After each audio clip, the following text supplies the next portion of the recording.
Oh, the shop's a mess. I got boxes and parts everywhere.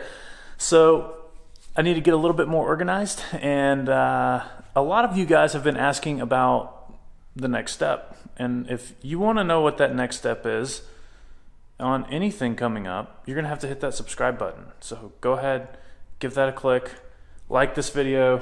We're going to get busy. The next step for this video is going to be, by the title, getting things ready for plating. A lot of you guys want to see some more of the plating process and what we're going to be doing with some of the parts we're going to plate, some of the parts we're going to powder coat, some of the parts we're going to paint, and getting this project near its final completed state where it's running and driving and, you know, complete, finished. So a lot to do, a lot of parts, a lot of messes.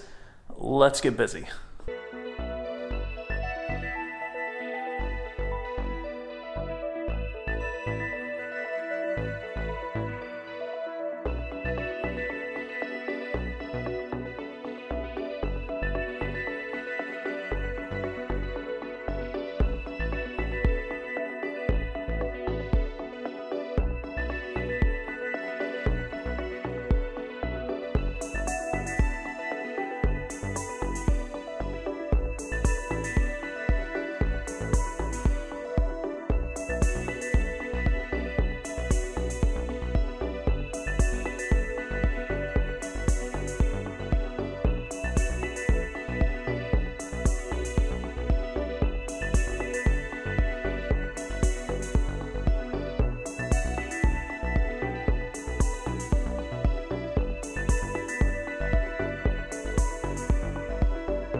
All right, so the parts are back. It's a couple weeks later. All the parts that went off to the plating company have been picked up. So I went and picked those up a couple days ago.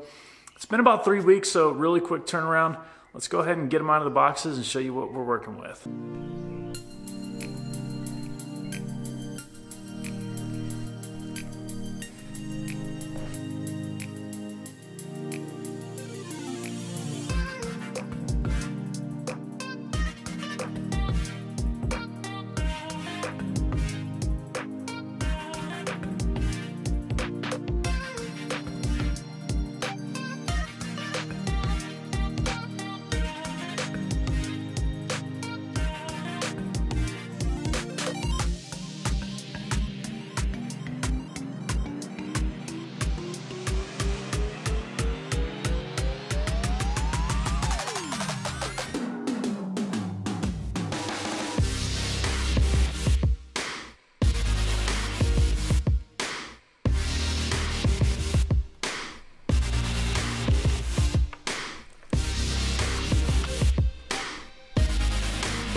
So if you're excited to see all of these parts get put into that car right there, go ahead and click that like button, hit that subscribe button if you haven't already, turn on your bell notifications, that way you get notified just as soon as I get around to posting the next video where we get to put all of this nice, new, pretty, shiny stuff on the car. I appreciate you guys as always, and until next time, thanks for watching this one.